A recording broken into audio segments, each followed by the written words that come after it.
Hey, what's up, everybody? I want to welcome you to another episode of the Dreamerspro Daily Recap, where we give you a recap of all of the hot topics that we covered that day. You can catch them in their long format and also catch it fully streaming for free on Apple Podcasts.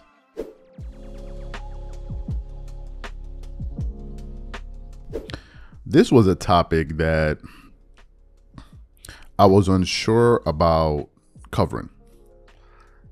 Initially, when the news was brought to me, Mitch, our editor, sent it over to us, and he actually sent me the clip, excuse me, not the clip, the show from Ticket TV that was talking about it. But by the time I tuned in, I think I'd already missed most of the live, I think, or he was still live, I don't remember. So I sat on it, and this was on Sunday, which was yesterday. Obviously, depends on when you see this. And we had already had content scheduled, and I'm like, let me just kind of spend more time thinking about it and searching around it, right? Because it was still a bit new to me. So I spent some time yesterday searching around to understand what was said, like what exactly was said by Kevin Garnett. And then I realized that the story was on a lot of other websites where people could actually gain access to the story.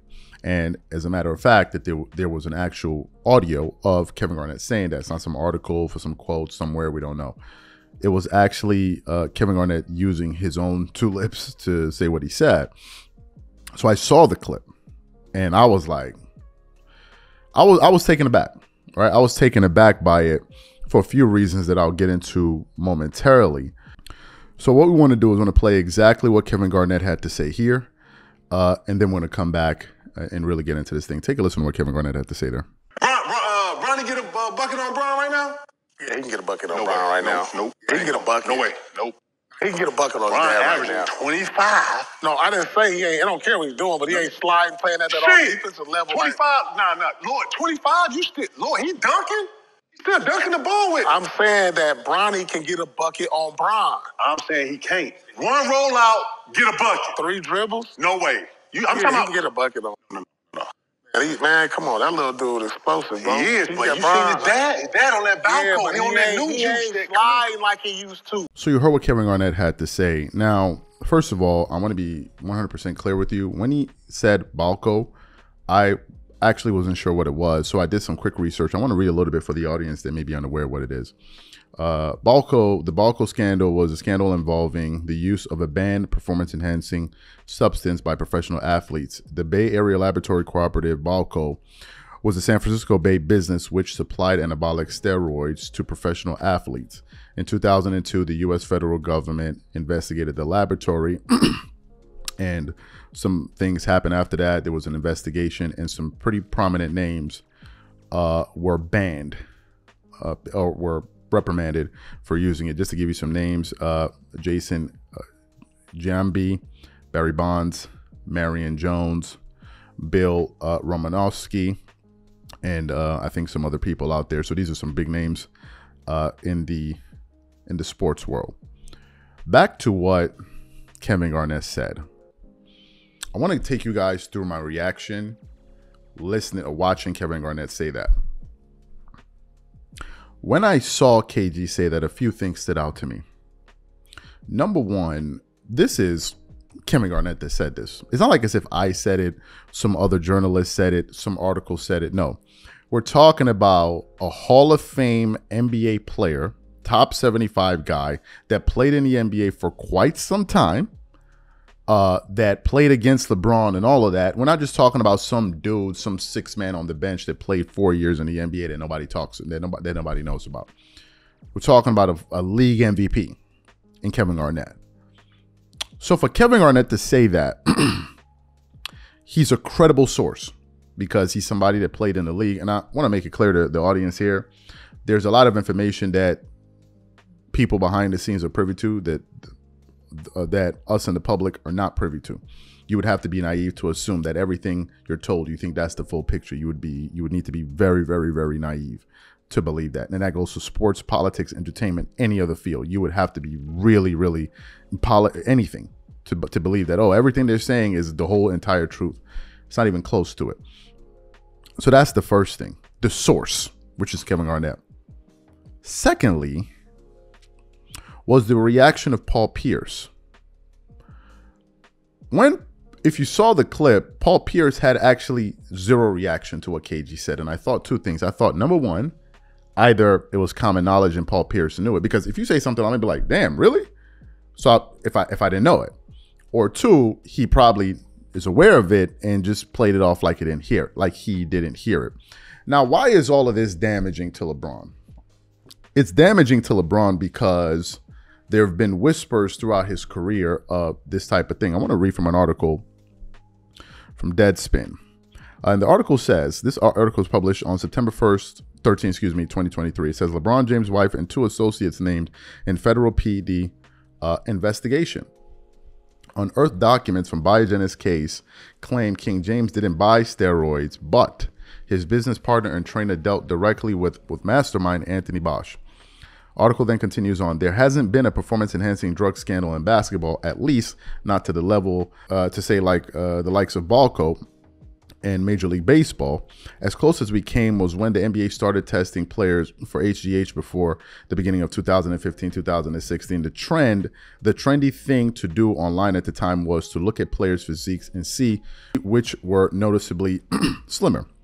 But there was a major steroid reckoning in the 21st century in both baseball, professional wrestling, and to a lesser extent the NFL. Now, the biggest name in the NBA, if not professional sports, has had close confidence surface as part of the unredacted federal documents that were part of the Biogenesis investigation. LeBron James' longtime friend and business partner, Ernest Mims, as well as trainer David Alexander, who has worked with James in the past, were named in the unearthed documents as clients of Biogenesis. To be clear, the reporting from ESPN that unveiled Alexander and Mims' names does not accuse James of taking performance-enhancing drugs, nor do any of the cited documents contain claims of him using steroids. However, James's name being tied up in the new wave of the Biogenesis scandal in two different ways is a terrible look. The names Ryan Braun and Nelson Cruz were never the same because of this scandal, as the findings led to the suspension of 21 players from Major League Baseball. An original 200-plus game suspension for Alex Rodriguez didn't forever disgrace the former Texas Ranger and New York Yankee, but his chase to take down the sport's all-time home run record was disintegrated. And his career prior to his admission using performance-enhancing drugs will always have an asterisk. So that's what that article said there. So you have the murmurs, various people suggesting this. You have this article that just said this. And now you have Kevin Garnett saying that.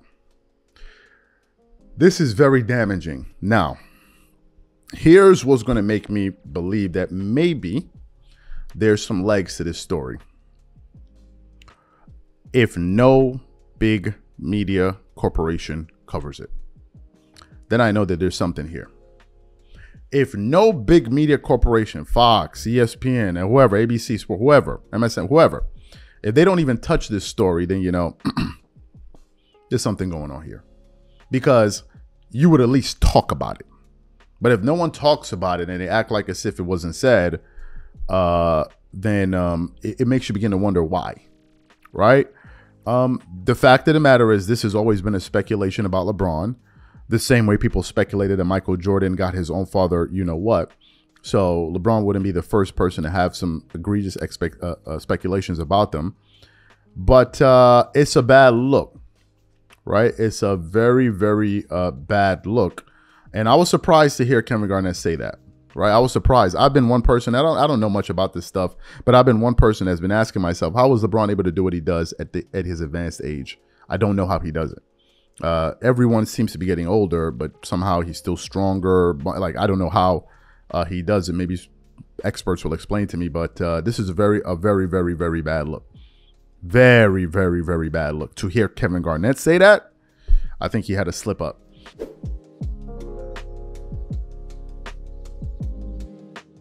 Now, you guys know who Vlad is, one of the biggest news outlets, let me say entertainment, hip-hop news outlets out there. He gets a boatload of views every month. I think his channel gets around 50 million views. every single month. Of course, he has his website as well. So Vlad is a very, very, very, very big news outlet, right? But with all of that exposure and how big he is, there have been some knocks on Vlad over the years, and some of it I agree with, which is Vlad is a culture vulture. What do people mean by this? Essentially, well, what do vultures do? Vultures, they poach off of other people's hard work, right? So people are saying Vlad came from another culture. He came into the hip hop culture, and then he's monetizing the culture in negative ways by producing content that's not positive, by instigating certain things between certain people. And a lot of people don't like Vlad for that. I was really offended by his comments about Taraji P. Henson, how he was talking so flippantly about it, you know, saying things that I 100% disagreed with. And too often, Vlad is always putting his toes into things that have nothing to do with him. And he always tries to boil it down to some type of simplistic argument when really these are complex issues, right? Sometimes I get annoyed listening to him talk about some of the greatest, talk about some of the greatest musicians of all time, black musicians, and just like, oh, you think he's good? You think he's got? I'm like, bro, like, it's annoying sometimes listening to Vlad. So what happened? Recently produced that show on his comments about Taraji P. Henson. A lot of people roasted him for it. Michael Jai White came on the show. He disagreed with him to his face. TK Kirtling came to his show and basically told him, listen, a lot of what she's saying is truth to it. Do you know why? Because I'm a person of color and I've been through certain things within the industry, and I know a lot of people. I've been in the entertainment business for quite some time, and I know what the hell goes on, right? So I would have a better grasp, and she would have a better grasp. You would have no grasp whatsoever. So he was able to push back on that, and then Vlad put out some flippant comments talking about no one wants to hear a millionaire that has a house worth $6 million complaining, and then he had to retract his comments because he knew that that was absolutely wrong-headed for him to go out there and make such statements, because it had nothing to do with the argument. If she has a $25 million house, if she earned it, she earned it. What does that have to do with the crux of the argument that she was putting forward? And he realized that was a ridiculous point, and he retracted it. So what happened? This morning I was doing some research and I came across some information surrounding his recent interview with Smush Parker. If you don't know, Smush Parker was a former teammate with Kobe Bryant. They didn't get along. So during one of their segments, they were talking, you know, about the relationship or lack thereof between himself and Kobe. And then we got to a certain point in the interview where Vlad said at one point Kobe Bryant had to block him, or blocked him, not had to block him, blocked him on Twitter for some of his practices that he wasn't a fan of. So what we want to do is want to play exactly what Vlad said. It's only about a minute or so, and then we're going to come back and get into the meat and potatoes of this video. Take a listen to what Vlad had to say here. My one and only exchange with Kobe was before he passed. We had done an article, because I have a news site as well, Vladtv.com, and we'd done an article about how he was coaching his daughter's, you know, little girl team. Yeah. And he posted this, it was an Instagram post about how they lost and how they weren't playing very well and they're all like depressed looking and everything. And we did a post about that, and he like responded back to me. He was like, no, that's not what I meant. And then he blocked me. Oh, wow. So I am currently blocked by Kobe Bryant right now. But if I go from my Twitter page to his, you know, it's whatever. Yeah. You know, but he was bashing little girls, like, you know. I mean, his will to win. Yeah, I was about to say serious. his desire to win, the fight in him was second to none. Yeah, you know, and that was his that was what was great about Kobe Bryant. So you heard what Vlad had to say.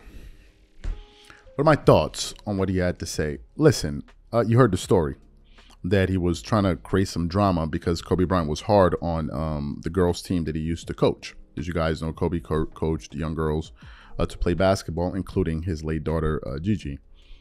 And what Vlad tried to do in that moment was capitalize on a story to get some clicks and views out of it. This is what he normally does. There's this habit that he has when there's a trending story and there's some damn drama surrounding. He will now put up a flashback clip to ride the wave of that story, even though that particular clip had nothing to do with the actual story. He's always trying to, you know, I guess that's how he butters his bread, so to speak. But what I think happened was Kobe just saw straight through him. I think Kobe saw straight through him. He saw what he was trying to do. And he was like, I don't need to be in communication with this person any longer.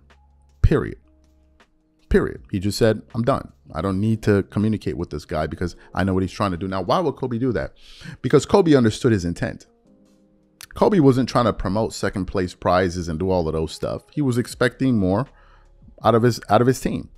Now, some people said his approach is a bit harsh or whatever it is, but Vlad saw it as an opportunity to cover Kobe and get some damn clicks and views off of him on his website, which he did.